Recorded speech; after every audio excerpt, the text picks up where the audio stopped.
വിരലിൻ്റെ കാര്യത്തിലാണേലും യാത്രയുടെ കാര്യത്തിലാണേലും രണ്ടും മുറിഞ്ഞു പോകാതെ തുന്നിച്ചേർത്തത് കിംസ് അൽ ഷിഫയിലെ ഹാൻഡ് ആൻഡ് റിസ്റ്റ് സെൻ്ററാണ്. Hand and wrist centre, KIMS Al Shifa hospital, Perinthalmanna.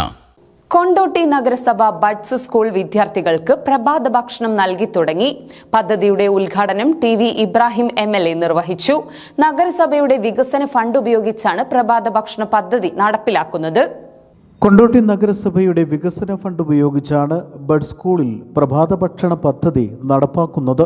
School ബസ്സിന് കണക്കാക്കി നേരത്തെ വീട്ടിൽ നിന്നും പുറപ്പെടുന്നതിനാൽ പ്രഭാത ഭക്ഷണം കഴിക്കാൻ സമയം കിട്ടാറില്ലെന്ന് ഭിന്നശേഷി വാർഡ് സഭയിൽ രക്ഷിതാക്കൾ നിർദ്ദേശം ഉന്നയിച്ച സാഹചര്യത്തിലാണ് നഗരസഭ പദ്ധതി ആരംഭിച്ചത്. TV ഇബ്രാഹിം MLA പദ്ധതിയുടെ ഉദ്ഘാടനം നിർവഹിച്ചു. നിലവിൽ ഉച്ചഭക്ഷണവും ചായയും ചെറുകടിയുമാണ് നൽകിയിരുന്നത്.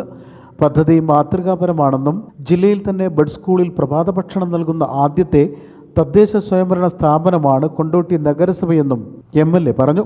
കുട്ടികളോടൊപ്പം പുട്ടും കടലയും അടങ്ങുന്ന പ്രഭാത ഭക്ഷണം കഴിച്ചാണ് MLAയും ജനപ്രതിനിധികളും ചടങ്ങിൽ പങ്കാളികളായത്. നഗരസഭാ ചെയർപേഴ്സൺ നിത ഷഹീർ ചടങ്ങിൽ അധ്യക്ഷത വഹിച്ചു.